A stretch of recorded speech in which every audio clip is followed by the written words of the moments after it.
Kai išgirstame žodžius finansinė laisvė, daugeliu prieš akis iškyla toks tropinis paplūdimys, žmogus su nešiojimu kompiuteriu hamake, kokteilis ar kokosas rankoje ir aplinkui jokio streso, terminų ar kažkokios atsakomybės. Tai vaizdas, kurį matome reklamose ar socialiniuose tinkluose. Realybė kiek kitokia. Finansinė laisvė apskritai nėra universalus tikslas, o veikiau toks įrankis, kuris leidžia gyventi pagal savo taisyklės. Keliaujant iki jos, turim kelis skirtingus etapus, kuriuos visi praeiname ir pagal kuriuos papildomai galime išsikelti tikslus, kurie bus pasiekti greičiau, kas duoda daugiau motyvacijos, nes išsikelti tokį tikslą noriu finansinės laisvės, kad jis gali užtrukti ne vieną dešimtmetį. Tai aš sakyčiau, tie milestone yra gan svarbus dalykas. Taip pat daugelis žino mitus, kaip atrodo finansiškai laisvų žmonių dienos ir leiskit biškį juos pagriauti, nes esu sutikęs gan didelį kiekį tokių žmonių. Prieš šokant į detalės, jei pirmą kartą atsidūrėte mano kanale, susipažinkim. Aš esu Emilis, šiame kanale dalinuosi praktinę informaciją, kaip pradėti investuoti ir kaip gerinti savo gyvenimo kokybę. Atvirai dalinuosi 4 savo portfeliais, kurie bendrai perlipo 100 000 eurų sumą, su tikslu parodyti, kad tai gali būti labai lengva ir pelninga praktika jums. Jei ir jūs to siekiat, tai visų pirma, labas, pataikėt būtent ten, kur reikia, o jeigu jau patinka tokio tipo turinys, tai kodėl nepaspaudus like ir subscribe. Tuo pačiu, kadangi nukeliavote tenais, tai nepamirškit, kad nuorodos į mano minėtus portfelius irgi yra aprašymai ir juos galite pasiekti nemokamai.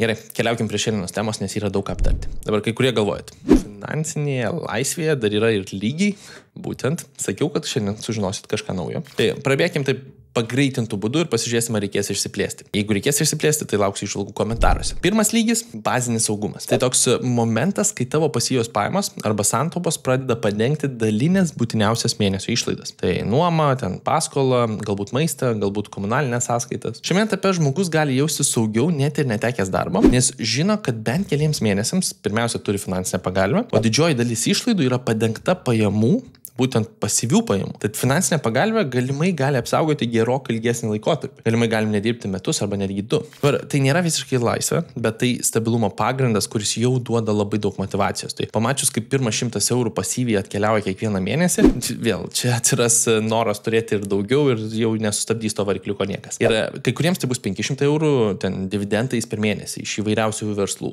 Kitiems tai tiesiog kapitalo prieaugis pagrindinėse ten S&P 500 pasirinkimuose. Tretiems galbūt kokie nors skolos įrankiai, ar ten skolos vertybiniai popieriai, ar apskritai obligacijos, čia įvairiausių pasirinkimų, kurie generuoja pinigus ten kas 2-3 mėnesius. Ir jeigu tik pradedat, argumentuočiau susikurti pirmą tikslą, padengti pasyviomis pajamomis specifinę išlaidą kaip kokį maistą, kaip komunalinius, kaip nuomą ir panašiai. Ir dabar pasiekus pirmą, jungti su papildomom būtinom išlaidom. Tai reiškia, galbūt pirmą padengiu komunalinius, tada padengiu maistą ir komunalinius. Tai greit pamatysit, kad kaip pasiekė tą pirminį tašką, motyvacijos atsiranda daugiau, nes jūs kaip ir užtikinot jau neblogą dalį savo kelionėje. Tai čia pirmas lygis. Šokim į antrą lygį, kas yra investavimo laisvė. Šiame etape žmogus turi sukaupęs pakankamai kapitalo, kad galėtų rinktis, ar nori dirbti, ar nori skirti daugiau laiko projektams, kuriuos myli, kurie galbūt neneša visiškai jokio pelno ir neuždirba pinigų. Darbas tampa tokiu pasirinkimu. Čia dažnai turim problemas, apie kurias niekas nedrįsta kalbėti, nes bendrai jos yra neblogos problemos, jas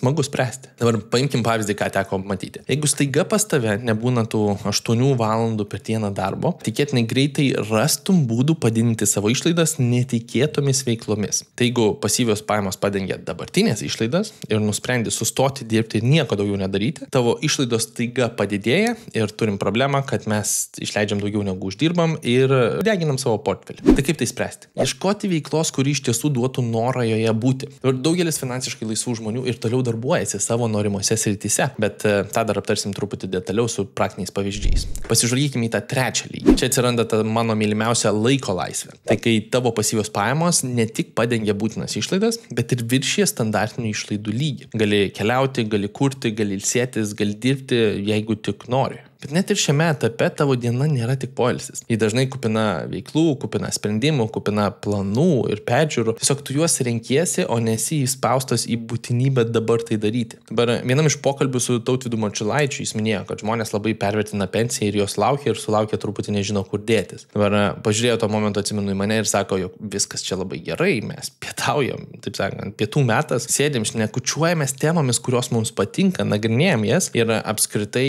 sėdim tai ir gal įvardinam tai darbu. Man puikiai primena, kaip man patinka mano veikla dabartinė, nes esu turėjęs ir prastesnių veiklų, kurios tikrai nepatiko. Ir čia daugelis žmonių tai atveda prie klausimų, ką tu darytum, jei pinigai nebūtų rodiklis. Taip sakant, galėtum veikti su savo laisvu laiku, ką nori. Ir čia tikriausiai argumentas, kad daugelis žmonių nesugebės suptis visą gyvenimą hamakė ten 20 metų iš eilės. Manau, nuo 6 mėnesių jau išprotėčiau. Ir daugelis žmonių žiūri tik į trečią lygį, kaip galutinį rezultatą, bet pamiršta, kad finansinė laisvė tai tas progresas per pirmus žingsnius. Ir nepaprastas ten faktas, kurį tiesiog pasiekė ir staiga viskas gerai. Kiekvienas lygis duoda vis daugiau kontrolės, tačiau reikalauja ir daugiau atsakomybių. Ir žinoma, kiekvieną galėtume skirstyti dar į ten papildomus tokius, pasirinkimus apačioje, kur ten finansinė pagalba, kur skolos, kur pasyvių pajamų srautai, kiek investicijų, taip toliau. Jeigu atsiras noro, galiu, bet brūkštelkit komentaruose, tada pasidalinsiu šitomis įžvalgomis išsamiau. Dabar paimkime tokius 3 paprastus scenarius, kurie kartais padeda suvesti gerai, kaip tas pirmas scenarius realybėje atrodo, kaip antras, kaip trečias lygis. Tai pirmas lygis - jaunas profesionalas, kuris ką tik pradėjo dirbti ir skiria dalį savo pajamų investavimą. Jo tikslas - pasiekti bazinį saugumą. Jis sukūrė finansinę pagalbę, investuoja automatiškai, gyvena ne pagal atlyginimą, o pagal planą. Jo kasdienybė nesiskiria nuo daugelio, bet jis miega gerokai ramiau, nes žino, kad turi finansinę apsaugą net ir nenumatytiems atvejams. Šitoks paprastas pirmas lygis, kur jau dalis pinigų atkeliauja pasyviomis pajamomis kiekvieną mėnesį, investicijos automatiškai keliauja, dirba, bet galbūt iki to etapo dar, taip sakant, tame etape žmogus suksis gan ilgai, kol pasieks antrą. Dabar antras, neprivalomai, bet galėtų būti, žmogus, kuris sukūrė ten sėkmingą verslą. Jis pasiekė investavimo laisvės lygį ir didelė dalis jo pajamų ateina ne iš aktyvaus darbo, o iš verslo, arba iš verslo investicijų, arba iš asmeninių investicijų, kurias gavo iš verslo kaip pinigus ir sukišo investicijas, bet jis skiria tam vis mažiau ir mažiau laiko. Dabar jis renkasi, ką daryti, ar ten kurti naujus produktus, ar naujus projektus apsiimti, ar skirti daugiau laiko šeimai, ar keliauti. Tai čia vėl, jis dar vis dirba, tik jau ne iš būtinybės, o labiau iš vidinės motivacijos ir noro toliau augti. Trečiasis, pakalbėkime apie tą tokį investuotoją, jau, kuris dažniausiai būna išaukštinamas truputį irgi per daug, sakyčiau. Tai žmogus, kuris pasiekė visišką laiko laisvę. Portfelis generuoja pakankamai pajamų, kad jis galėtų visiškai nebedirbti, bet jis tiek keliasi ryte, sportuoja, skaito, domisi rinkomis, prisideda prie ten bendruomenių, galbūt konsultuoja kitus, nes finansinė laisvė tai ne vien tik gulėjimas po palme. Aš sakyčiau, daugelis šitų žmonių nuprotėtų, jeigu privalomai turėtų gulėti po palme ir nieko nedaryti. Ir jeigu mes kalbame apie tą kasdienybę ir kaip atrodo šių žmonių kasdienybė, tai keli mitai, kuriuos reikėtų paneigti. Pirmas, kad finansiškai laisvas žmogus nieko neveikia. Gal mėnesį, kai tik pasiekė, gal ir būtų tas, bet iš tiesų nustebtumėt. Tiesa yra ta, kad dauguma jų turi griežtą rutiną, keliasi tuo pačiu metu, kaip ir planuoja dieną iš savo pusės, skiria laiko mokymuisi, sveikatai, santykiams. Dabar laisvė leidžia struktūrizuoti savo dieną taip, kaip norim, pagal savo parametrus, bet tai nereiškia, kad ta diena tampa tuščia ir aš nieko neveikiu ir visą dieną pražiūriu Netflixą. Šitie žmonės dažniausiai netampa finansiškai laisvi tinginiaudami ir tam reikia griežtos disciplinos ir įpročių, o tie įpročiai ir disciplina išlieka visam gyvenimui. Antras mitas yra, kad viskas automatizuota ir apie pinigus jie negalvoja. Iš tiesų, dažnai žmonės šioje sferoje siekia peržvelgti savo portfelį, optimizuoti savo portfelį, ieškoti naujų investicijų, planuoti mokesčius. Jie sprendžia ne tik kaip užsidirbti, bet kaip išsaugoti turtą ir kaip protingai jį didinti. Tai reiškia, neperkam TLT bilietų ir nevadinam, kad tai yra investicija. Ir trečias mitas, kad finansinė laisvė išsprendžia visas problemas. Realybėje yra tas grafikas, kad iki tam tikros ribos finansai išsprendžia tikrai didelį kiekį problemų, bet nuo tam tikros ribos tos laimės per daug neatsiranda. Tai vėl, ta pirma riba tikrai svarbi, bet nepamirštam, santykiai, sveikata, prasmė išlieka taip pat svarbus dalykai. Todėl daugelis žmonių tęsia savo veiklas, kuriuose jaučiasi reikalingi. Pinigų tikrai reikia tiems pagrindiniams patogumams. Ir bet kokiam gyvenimo etape problemas galima lengviau spręsti turint finansų. Bet kažkuriuo momentu tos problemos didžiąją dalimi išsisprendžia ir atsiranda kitos, į kurias mes norime fokusuotis ir praleisti truputį daugiau laiko tenais. Tai gerai, dabar išklausiau, smagu, norėčiau, kaip aš galėčiau pasiekti tą finansinę laisvę. Sutrumpintai, nes vis tiek jau aptarėm daug skirtingų dalykų. Tai pirmiausia, pats pirmas žingsnis, reikėtų išsigryninti, ką reiškia finansinė laisvė tau. Ar tai yra galimybė dirbti mažiau, ar noras išvykti gyventi į kitą šalį ir sumažinti išlaidas, kaip daro, pavyzdžiui, daug amerikiečių iškeliaudami į Aziją, ar tiesiog tokia stabilumas ir ramybė dėl ateities. Kiekvienam atsakymas gali būti skirtingas ir tai normalu. Antras žingsnis, kai jau turim tikslą, mes turim jį labai specifiškai įvardinti ir suprasti, per kiek mes norėtume jį pasiekti. Kai kuriems tai yra per 5 metus, per 10 metų ir galbūt ten tam tikri žingsneliai iki to, tie vadinami milestone. Dabar galima naudoti finansinės laisvės piramidę. Čia tas paveiksliukas įdėtas. Čia neskemas, bet daug standartų pristatoma piramidės principų, nes ganėtinai aišku, kur yra prioritetas, kur yra bazė, kas yra sekantis, kas yra sekantis. Tai apačioj bazinis saugumas, tada stabilus investavimas, viršuje ten visiška laisvė ir jau legacy labiau prisideda. Tai kiekvienas laiptelis gali turėti labai konkrečius skaičius ir tikriausiai apie tai dar pakalbėsime atskirame epizode. Trečias žingsnis – konkretus planas. Kaip tai pasieksi? Kaip dienotvarkėje tai atsiranda? Kada kas mėnesį peržiūrėsi finansus? Kada skirsi finansų investavimo galimybėms ieškoti? Kada peržiūrėsi, kad iš tiesų dedi pinigus į būtent tas vietas? Čia kartais gali būti paprasčiausias Google kalendorius. Kaip pavyzdys, ten įsidedam specifinę mėnesio dieną, valandą peržiūrėti finansus iš paskutinio mėnesio, ką padarėm ir susidėlioti sekantį planą, pakeisti jį truputį, jeigu kas nors netitinka. Tuo pačiu pirmi investavimo žingsniai vis tiek bus privalomi. Taip sakant, jūs negalit aplenkti savo aktyviomis pajamomis savo investicijų, jeigu investuoja didesnės sumas ilgą laikotarpį. Dabar pačioje pradžioje taip, aktyvios pajamos labai didina jūsų galimus rezultatus ir kiek jūs galite uždirbti, bet jeigu jūs pradedate atidinėti investicijas jaunam laikotarpį ir atidinėti 15, 20, 30%, anksčiau ir vėliau investicijos ilguoju laikotarpiu aplenks visą tą sumą, ką jūs uždirbate aktyviai. Tai argumentas yra ir aktyvių pajamų pusę didinti, bet ir į investicijas kišti kuo anksčiau pinigus, nes tai leidžia jums uždirbti pinigus pasyvių būdų. Tai reiškia, kol jūs miegat, kol jūs kažką keliaujat, kol jūs nieko nedarot, pinigai be atostogų, be kažkokių ten blogų lūkesčių ilguoju laikotarpiu dirba ir išnaudoja sudėtinių palūkanų pagalbą. Tai jeigu atrodo, kad nežinot kaip, arba atrodo, kad maža suma dar vis nelogiška šitoje vietoje, tai užsukit į Freedom24, kas yra mano pasirinkimas, kur aš investuoju, ir leiskit pasidalinsiu truputį išsameu, kaip aš investuoju į vieną pasyviausių pasirinkimų per savo S&P 500 portfelį. Tai jeigu aš nukeliausiu į 036, čia yra mano S&P 500, praktinis eksperimentas, kuris prasidėjo 22 metų rugsėjį ir aš nieko nedarau, taip sakant, galit matyti, kad aš tiesiog perku tą patį VUA. Iš eurų į dolerius išsikeičiu ir VUA, taip sakant, pastoviai tas pats.